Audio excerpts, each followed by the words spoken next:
Boa tarde a todos. Maria Moraes, do canal Estudos do Livro de Urântia. Vamos hoje estudar o subdocumento 4, Como Compreender Deus, do documento 4, a relação de Deus com o universo.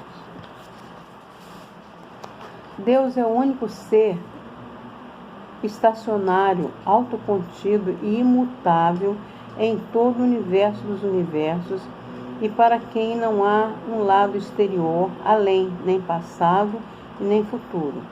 Deus é energia com propósito, quer dizer, o Espírito Criador, e vontade absoluta, atributos que são autoexistentes e universais.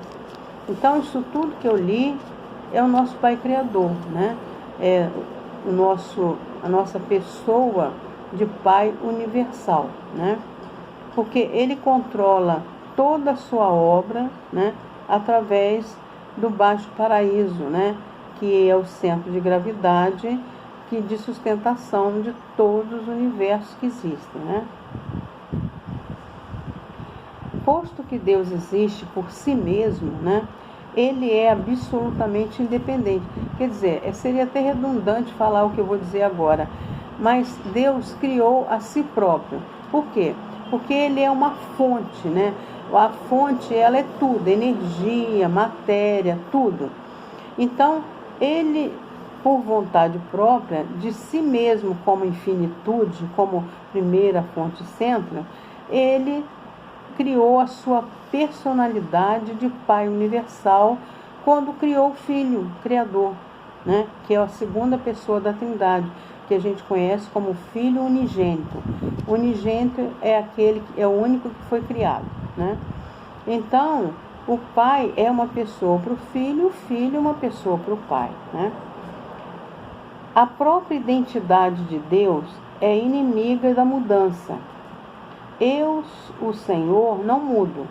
Deus é imutável, mas até que vós tenhais alcançado o status do paraíso, não podeis nem mesmo começar a entender como Deus pode passar da simplicidade à complexidade, é o que eu acabei de dizer, né? Da identidade à variação, da quiescência ao movimento, da infinitude à finitude, do divino ao humano, e da unidade à dualidade. E desta a Trindade. Mas Deus não pode assim modificar as manifestações da sua absolutez, pois a imutabilidade divina não implica a imobilidade. Deus tem vontade, Ele é a vontade. Bem, o Pai tudo pode, mas o que Ele fez? Ele delegou todo o trabalho da sua obra para os seus filhos e seus coordenados, que é o Filho, a segunda pessoa da Trindade, que é o Filho, o primeiro Filho, né? O Filho unigênito, e a terceira pessoa da Trindade, que é o Espírito Infinito, que a gente conhece no nosso universo como a mente cósmica, né? Então, o Pai é absoluto, né? Ele tudo pode, né? Deus é o ser da autodeterminação absoluta. Não há limites para suas reações no universo, exceto aqueles que são autoimpostos. Quer dizer, Ele se autoimpõe, né, a delegação de todos os afazeres aos seus filhos, que são a ordem dos Micaéis, com a ministra divina, que é a sua consorte, e também os seus coordenados, que é o Filho Eterno, a segunda pessoa da Trindade, e também o Espírito Infinito, que é a terceira pessoa da Trindade. E os seus atos de livre-arbítrio são condicionados apenas pelas qualidades divinas e atributos perfeitos que caracterizam inerentemente a sua natureza eterna. Quer dizer, outra coisa que a gente tem que prestar bastante atenção: o Pai, como primeira fonte centro, ele é infinito, né? Ele é infinitude. Agora, quando ele está agindo como a pessoa do Pai universal, ele trabalha na eternidade, onde nós estamos vivendo, que é a eternidade, né? Portanto, Deus está relacionado ao universo como ser de bondade final e ainda de vontade livre e de infinitude criadora. O Pai absoluto é o Criador do universo central e perfeito e o Pai de todos os outros criadores. Quer dizer, o Pai absoluto, que é o Pai universal, ele é o Criador do paraíso e o universo central perfeito que a gente conhece como Avona. E é Pai também da ordem dos Micaéis, que são os Micaéis que governam, né, nos universos locais para o Pai universal do paraíso, né?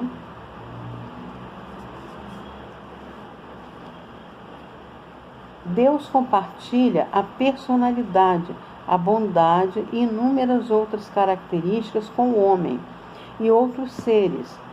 A infinitude da vontade, entretanto, é apenas dele, né? Ele compartilha com seus filhos dos universos locais, né? Com os seus filhos dos planetas, mas a infinitude de vontade é só do Pai, né? É só do Pai universal no paraíso. Deus é limitado nos seus atos criadores, apenas pelo sentimento da sua natureza eterna e pelos ditames da sua sabedoria infinita. Quer dizer, o Pai, ele se limitou a muitas coisas, né, que ele teria podido fazer, mas em favor dos seus filhos Micaéis, em favor dos seus coordenados, né? Nos seus atos criadores, apenas pelos sentimentos da sua natureza eterna e pelos ditames da sua sabedoria infinita. Deus pessoalmente escolhe apenas aquilo que é infinitamente perfeito, daí a perfeição superior do universo central. E embora os filhos criadores, que são os Micaéis, compartilhem plenamente da sua divindade e até mesmo de algumas fases da sua absolutez, eles não estão completamente orientados por aquela finalidade de sabedoria que é a diretriz da infinitude de vontade do Pai. Quer dizer, eles cumprem os mandatos do Pai, mas a infinitude só ao Pai pertence, né? E por isso, na ordem de filiação dos Micaéis, que são Jesus Cristo que a gente conhece aqui, o livre-arbítrio criador torna-se mais ativo, mais plenamente divino e quase último, se não absoluto mesmo. O Pai é infinito e eterno, mas negar a possibilidade da sua autolimitação de livre vontade equivaleria a negar o próprio conceito de absolutez da sua vontade.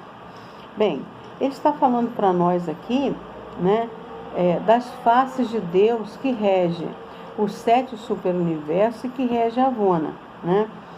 Os Micaéis trabalham sob a direção do Ser Supremo, que é a face de Deus, né, que a gente conhece aqui no nosso mundo, né? E quando os seus filhos estiverem, né, lá em Avona, que é o universo perfeito, eles estarão sob a guarda da face do Pai, que a gente conhece como divindade, chamada Última. Absolutez, quer dizer, absolutez só o Pai é absoluto, né? Ele tudo pode, tudo sabe, né? Tudo presencia, né? A absolutez de Deus permeia todos os 7 níveis da realidade universal. Toda vez que ele fala em realidade universal, ele está falando de tudo que existe no plano da matéria e do espírito, tanto nos planetas quanto nos planetas espirituais, né? Que são os planetas que estão na supradimensão. E a totalidade da sua natureza absoluta está sujeita à relação do Criador com a sua família de criaturas no universo. A precisão pode caracterizar a justiça trinitária. Ele falou ali em cima ainda há pouco sobre a Trindade. O que é a Trindade? A Trindade é o Pai, pessoa, o Filho Eterno, pessoa, o Espírito Infinito, pessoa, que trabalham num bloquinho como se fosse uma empresa, né? Eles são os sócios dessa empresa que é a Trindade. A precisão pode caracterizar a justiça trinitária, quer dizer, a justiça da Trindade no universo dos universos. Mas em todo o seu vasto relacionamento familiar com as criaturas do tempo, o Deus dos universos se pauta pelo sentimento divino. Em primeiro e último lugares, eternamente, o Deus infinito é um Pai. Entre todos os títulos possíveis pelos quais ele poderia ser conhecido, apropriadamente, foi instruído a retratar o Deus de toda a criação como o Pai universal. Então vamos lá. O Pai universal, ele é beleza, bondade, né? Então ele não julga os seus filhos, né? Mas ele tem as suas leis, né? E quem é que executa essas leis nos universos dos universos, nas constelações, nos universos locais, nos sistemas e nos planetas? É a justiça da Trindade, essa pequena empresa constituída pelo Pai, pelo Filho Eterno e pelo Espírito Infinito. Mas o Pai mesmo é beleza, bondade e muitos outros atributos. Em Deus, o Pai, os atos do livre-arbítrio não são regidos pelo poder e nem guiados apenas pelo intelecto. A personalidade divina é definida como consistindo no Espírito e manifestando a si próprio aos universos como amor. Então, na verdade, o Pai, o que é o que a gente conhece como Espírito Santo aqui? É o amor do Pai e a misericórdia do Filho. Então, o Filho, a misericórdia, não julga. O Pai, o amor, não julga, mas tem as suas leis. E quem é que executa essas leis? Eu volto a dizer, é o bloquinho, que é uma pequena empresa constituída pelo Pai, pelo Filho e pelo Espírito Infinito, que a gente vai conhecer como Trindade, Trindade do Paraíso. Portanto, em todas as suas relações pessoais com as personalidades criaturas dos universos, a primeira fonte central, ele está falando de novo da primeira fonte, que é a infinitude. É sempre de forma coerente um Pai amoroso. Deus é um Pai no sentido mais elevado do termo. Ele está eternamente motivado pelo idealismo perfeito do amor divino. E essa natureza terna encontra sua mais forte expressão e a maior satisfação em amar e ser amado. Então, um ser que só sabe amar e desejaria sempre ser amado, não pode ser justiça. A justiça é um bloquinho separado, porque no universo, cada coisa que acontece no universo está sujeito às leis do nosso Pai Criador. Mas como ele é amor, bondade e beleza, ele não julga ninguém, né? Mas a Trindade, sim. A Trindade faz exercer, né, nos universos a lei do Pai. Para a ciência, Deus é a primeira causa. Para a religião, o Pai universal pleno de amor. Para a religião, o Pai universal pleno de amor. Para a filosofia, o único ser que existe por si próprio, não dependendo de nenhum outro ser para existir. No entanto, magnanimamente, ele confere realidade de existência a todas as coisas e a todos os outros seres. Então, quer dizer, o Pai, por um processo direto ou indireto, criou tudo, né? Criou todas as coisas, né? Quando a gente diz criou, não é aquela expressão que a gente encontra na Bíblia assim, fez-se a luz e a luz foi feita. Não é nada disso, né? O Pai demorou eras para a construção de todas as coisas, com exceção do paraíso e Avona, né? Porque até hoje a gente sabe que vários sóis, sistemas solares, galáxias, constelações ainda estão sendo criadas, né?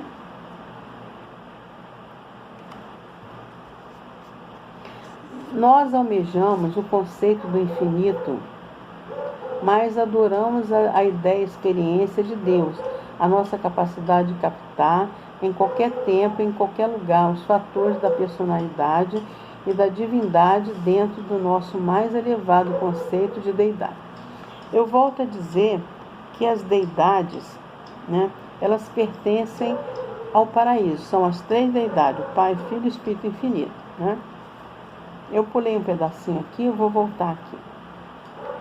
Contudo, torna-se necessário a revelação para mostrar que a primeira causa da ciência e a unidade autoexistente da filosofia são o mesmo Deus da religião, pleno de misericórdia e bondade, e comprometido em efetivar a sobrevivência eterna dos seus filhos da terra.